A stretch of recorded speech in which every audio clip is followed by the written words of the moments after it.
téléphone, à travers les différents canaux. Je vous donne ce soir une émission exceptionnelle. Ce soir, je vous parle d'un sujet très important pour nous, pour notre libération. Je vous donne cette conférence ce soir pour que vous compreniez que nous, aujourd'hui, nous avons été maltraités, nous avons été torturés par cet élément qui s'appelle Joel Emile Mbankui, qui est le patron de la sécurité militaire, qui dans quelques heures va prendre sa retraite. Mesdames et messieurs, on commence. On va d'abord tapoter, partager pour tout le monde, afin que, voilà, le live puisse ressembler à quelque chose. Parce que si on ne tapote pas, on ne va pas pouvoir être audible. Alors, Joel Emile Mbankui, c'est lui, ce monsieur-là, voilà, qui, à travers les longues mains, s'est retrouvé à ce poste de responsabilité et il a été promu par le chef de l'État parce qu'il a effectué ou il effectuait des rôles nocturnes, des rôles sales au sein du sérail, au sein de la machine gouvernementale. Alors, Joel Emile Mbankui a son actif, ça il faut que vous le sachiez d'abord en entrée de jeu. Joel Emile Mbankui a son actif, a passé sa carrière à menacer, à tuer, à commettre et à perpétuer des assassinats, des escroqueries, des escrocs au peuple camerounais. Vous avez vu, il y a de cela quelques années, il a tué un policier qui, il accusait sa femme d'infidélité. Il a pris, selon lui, en flagrant délit, et il a tué le monsieur. Il a porté le corps, il l'a amené lui-même à la mort. Vous avez vu Joel Emile Mbankui qui a tué un gars à Bafia, une histoire comme ça, banale, et puis il a sorti l'arme, il a tué ce monsieur. Vous vous rappelez encore par la suite, attendez s'il vous plaît, je vais bloquer certains éléments-là qui essayent de nous perturber, voilà. Permettez-moi 2 secondes. Voilà, merci. Voilà. Voilà. Vous connaissez Florence Ayafor qui a perdu la vie. Et tout ça, ça a été orchestré par cet individu que vous appelez Joel Emile Mbankui. Je ne peux que vous citer quelques noms, mais je vous dis, ce monsieur n'a que passé son temps à nuire, à détruire, à perpétrer les meurtres au sein de la machine, au sein de la population camerounaise. Tout le monde se plaint. Il n'y a pas un individu que vous allez interpeller et lui poser la question sur le sujet de Joel Emile Mbankui. La réponse ne pourra que être négative pour ceux même qui auront la possibilité de répondre. Alors, ce monsieur va prendre la retraite d'ici 1 heure de temps et nous avons ces mots à lui dire. Monsieur Mbankui, vous avez été la personne qui avait causé plus de mal, je dis bien plus de mal, que du bien au peuple camerounais. Vous, à travers les postes de responsabilité qui vous ont été confiés par le chef de l'État, vous avez utilisé ces postes de responsabilité pour mater le peuple, pour taper sur le peuple, pour torturer les plus pauvres, c'est-à-dire pour extorquer même encore ceux qui n'en ont pas. Ça a été, c'est ça votre bilan réel depuis que le chef de l'État vous a confié les postes de responsabilité. Et vous n'êtes pas le seul, vous êtes nombreux, mais aujourd'hui, particulièrement, nous parlons de vous, monsieur Mbankui, parce que vous allez aller en retraite. Vous deviez partir à la retraite depuis 2023, le 3 2023. Ça n'a pas été fait, vous avez été prorogé encore par le chef de l'État. Et aujourd'hui, finalement, vous êtes libre et vous allez donc nous retrouver dans la rue. Parce que nous, que vous avez passé le temps à nous battre, à nous séquestrer, à utiliser la machine, le noyau même là, c'est-à-dire que tout ce qui est comme pouvoir de force de maintien de l'ordre pour nous maltraiter, je vous dis, en faisant vos bagages pour nous retrouver au quartier, en marchant, marchez seulement bien. Parce que vous allez être le responsable de la souffrance, la misère des Camerounais. À la veille d'élection, on savait que vous allez être, vous bien vous aussi, vous saviez, votre plus grand rêve, c'était même d'être général. Mais vous n'avez pas été général ou bien promu général par le chef de l'État, ou le chef d'état-major, le chef de l'État.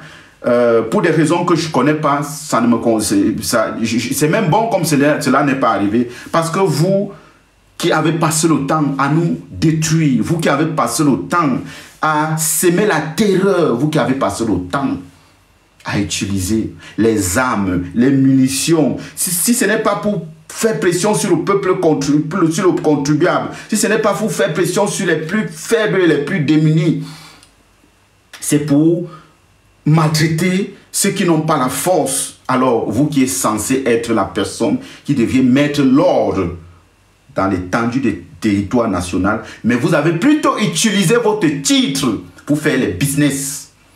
Vous avez utilisé plutôt votre titre de patron de la CEMIL pour faire les business. Monsieur le cher colonel, Joël-Émile Mbankui, c'est Maïs le fils de la nation qui vous parle. Et sachez que rien n'est éternel. Vous avez cru être le plus fort, mais aujourd'hui, vous êtes face. Ou bien vous seriez face alors à ces personnes-là qui ont eu peur de vous pendant longtemps. L'âme a changé les épaules. Les Bafias disent que l'industriel, le milliardaire de Bala, j'espère que tu es en train d'enregistrer ce live parce que tu vas aussi faire ton travail, enregistrer les lives et publier un peu de partout. Donc, fais ton travail, enregistre le live et permet à ce que ce live soit partagé un peu de partout. Donc, c'est ton travail, le milliardaire Obala, enregistre ce live et publie-le partout. Voilà, parce que le peuple camerounais qui a été dans la torture, dans les menaces, dans tout ce qui est mauvais, doit avoir aussi aujourd'hui son mot de réponse au colonel Mbankui qui va prendre sa retraite d'ici 1 heure de temps.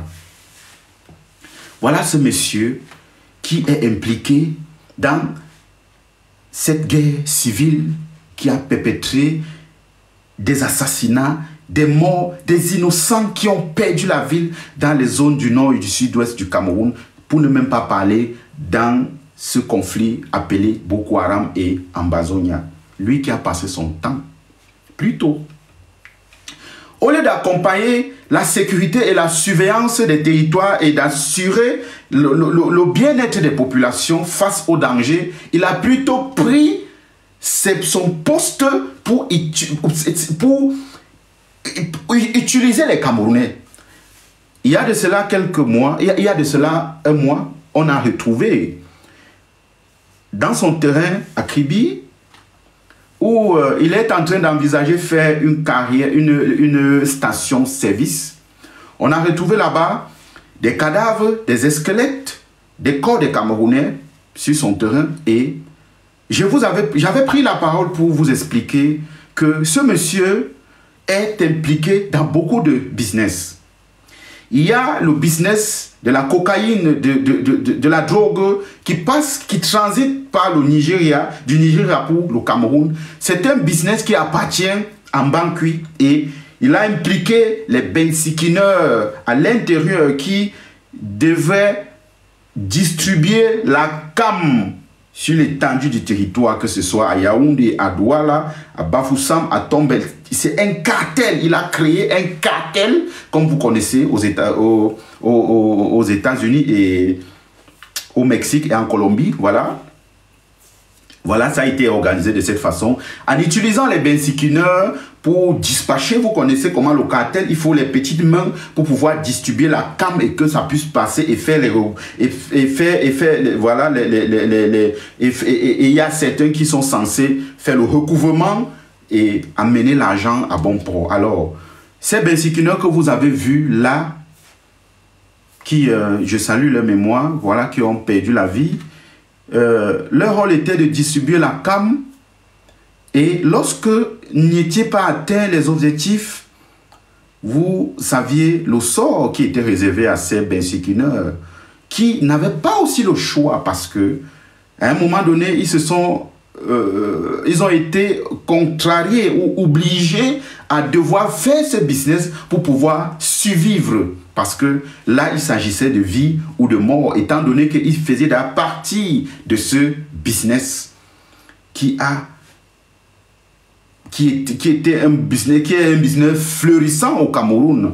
Vous avez remarqué dans les petites villes du Cameroun, lorsque on a attrapé à leur actif des éléments ou bien des jeunes avec la drogue, la cocaïne et autres dans la distribution, dans la sous-région et autres, lorsqu'on les a amenés dans les services du colonel Mbankui ou bien lorsqu'on les a amenés dans les brigades ou les gendarmeries, ils ont été tout de suite relaxés, tout simplement parce que eux, ils faisaient le travail pour une personne qui a passé son temps à utiliser le poste de la responsabilité, usurper de leur titre pour pouvoir perpétrer les exactions vis-à-vis des Camerounais. Ça, c'était le rôle principal de Mbankui et je pense que ce rôle il va continuer à le faire lorsqu'il sera en retraite, mais ça sera beaucoup plus difficile ou plus dangereux parce que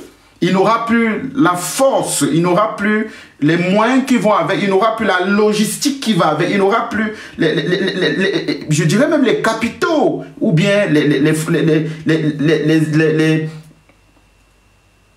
il n'aura même plus peut-être les armes, si tu veux, ou bien les munitions pour pouvoir faire son business. Vous connaissez, je vous ai parlé ici la dernière fois, de ce commandant des militaires, voilà, ces commandants de militaires qui ont des business qui faisaient dans les zones anglophones à travers le poste de responsabilité, la vente des armes, la vente des munitions et tous ces autres business liés à cette guerre qui a été mise en place. Parce que s'il faut aller même dans le fond et on pose la question, pardon, excusez-moi, et on pose la question aux Camerounais qu'en réalité, est-ce que cette guerre du Nozo ou bien cette guerre anglophone est vraiment une guerre? Je vous dirais non. Elle est plutôt un business qu'une guerre. Parce que j'ai pris des exemples la dernière fois en vous disant que ces personnes-là qui ont occasionné la guerre, ont occasionné plutôt cette guerre en faveur d'eux et en défaveur du peuple camerounais. Et ici, je salue les familles éprouvées, durement éprouvées, qui ont, qui vivent du choc ou qui traînent dans leur vie ce traumatisme de cette guerre. Ces personnes-là qui ont assassiné des personnes innocentes, que je salue leur mémoire ici et je m'incline face à leur mémoire. Ça a été plutôt un business, comme je le dis, ça a été plutôt quelque chose et ça continue à l'être parce que là, il y a la vente des armes, là, il y a la vente des munitions, il y a la vente du carburant, il y a la vente il y a l'utilisation abusive de la logistique, de la logistique dans ces